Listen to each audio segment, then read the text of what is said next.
Aujourd'hui, il y a beaucoup de mises à jour intéressantes en provenance de la direction de Pokrovsk. Avec le soutien d'artillerie russe anéanti et leur position exposée, les forces ukrainiennes ont avancé pour reprendre complètement Uspenivka. Des frappes de précision sur la puissance de feu clé des Russes ont ouvert la voie à une attaque rapide et décisive, forçant les derniers défenseurs à battre en retraite en désordre. L'objectif des forces ukrainiennes dans cette zone est de reprendre entièrement le village d'Uspenivka. De là, les Ukrainiens tentent de prendre de l'élan et de pousser plus à l'est, créant les conditions pour piéger les Russes dans un chaudron de 6 km de large entre les localités contrôlées par les Ukrainiens d'Uspenivka et de Pischan. Comme les Russes dépendent fortement de leur soutien d'artillerie, les forces ukrainiennes ont planifié de priver et de détruire le soutien d'artillerie et de véhicules blindés des troupes russes à Uspenivka. Cela leur permettrait de créer les conditions pour repousser encore plus les Russes et resserrer l'étau autour de l'effort russe au sud-ouest de Pokrovsk. L'avantage clé de l'Ukraine est la branche étroite de la rivière entre Uspenivka et Novovassiliivka. Avec les températures à Pokrovsk qui se réchauffent et la glace qui fond, cela a laissé un seul pont comme le seul point de passage viable entre les deux localités.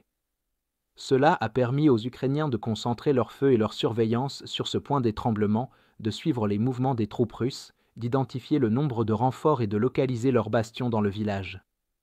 En raison des frappes intenses de drones ukrainiens sur les lignes de communication au sol russe, les Russes ne pouvaient déployer que de l'infanterie dans les combats acharnés ici, généralement en escouade de 2 soldats chacune, qui s'accumulaient à Novovassiliivka avant d'être déployés à Uspenivka sous le couvert de la nuit. En raison de ce manque de soutien blindé, les forces russes essaient de compenser en bombardant plus intensément les positions ukrainiennes avec des tirs d'artillerie.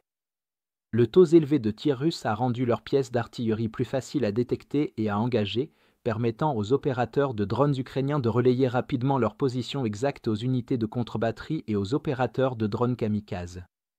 Les forces ukrainiennes continuent de dévaster les positions d'artillerie russes, frappant plusieurs pièces malgré les efforts russes pour les dissimuler. Parmi les cibles clés se trouvait un mortier automoteur Tulip de 240 mm rare et puissant, l'un des 40 seulement en service actif en Russie. Le Tulip est spécifiquement conçu pour détruire des positions fortement fortifiées, indiquant que les forces ukrainiennes étaient bien retranchées dans la région. L'incapacité des Russes à les déloger avec de l'artillerie conventionnelle les a probablement forcés à déployer une arme aussi rare et spécialisée, seulement pour qu'elle soit détectée et détruite. Même lorsque l'artillerie russe était cachée à l'intérieur de bâtiments endommagés, les opérateurs de drones ukrainiens les ont identifiés et frappés avec succès. De plus, les forces ukrainiennes ont découvert et détruit un immense dépôt de munitions russes près de Selidov, rempli d'obus d'artillerie thermobarique utilisés dans les systèmes TOS-1. L'explosion a été énorme, anéantissant un stock important de ces munitions dévastatrices. Cette frappe était particulièrement cruciale, car un barrage complet de munitions thermobariques sur une si petite localité aurait été presque impossible à survivre. Comme les lanceurs thermobariques russes ont une portée particulièrement courte, avec le TOS-1 ayant une portée de 3,5 km à 6 km, ce dépôt de munitions était probablement le principal stockage russe de munitions thermobariques dans la direction de Pokrovsk. Avec leur soutien de feux d'artillerie éliminé, les forces russes ont eu du mal à empêcher les contre-attaques ukrainiennes et ont rapidement perdu le contrôle de la situation. Les chars ukrainiens sont entrés, détruisant les points forts clés russes qui maintenaient leur position fragile dans le village. Dans une tentative désespérée de stabiliser le front, la Russie a envoyé un BMP-2 à travers le pont, seulement pour qu'il soit immédiatement détruit, avec l'infanterie russe sur le dessus éliminée par des tirs d'armes légères avant même de pouvoir débarquer.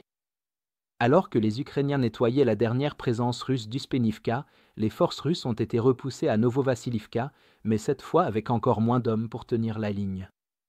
Dans l'ensemble, les frappes de précision ukrainiennes sur l'artillerie thermobarique russe, les mortiers lourds Tulip et l'artillerie à canon standard ont diminué leur soutien de feu, ouvrant une fenêtre d'opportunité pour les Ukrainiens de contre-attaquer et de reprendre le contrôle de leur position à Uspenivka.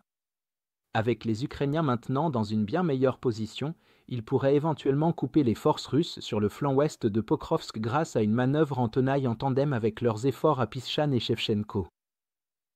Enfin, nous lançons officiellement notre toute première vente de printemps. C'est la meilleure occasion de soutenir notre journalisme indépendant ukrainien tout en bénéficiant d'une énorme réduction de 40% sur votre abonnement. Comme vous le savez, cette vente intervient à un moment très difficile pour l'Ukraine. C'est pourquoi, En ce moment, votre soutien est plus important que jamais. En vous abonnant, vous ne soutiendrez pas seulement nos efforts, mais vous aurez également accès à nos analyses exclusives, à des aperçus complets de tous les fronts et à nos vidéos sur la géopolitique stratégique. Si vous souhaitiez nous soutenir mais n'en avez jamais eu l'occasion, c'est le moment idéal pour faire la différence. Alors, consultez le lien dans la description pour rejoindre notre cause et devenir un membre exclusif de notre communauté. J'apprécie sincèrement tous ceux qui ont décidé de nous rejoindre. Votre soutien signifie tout pour nous.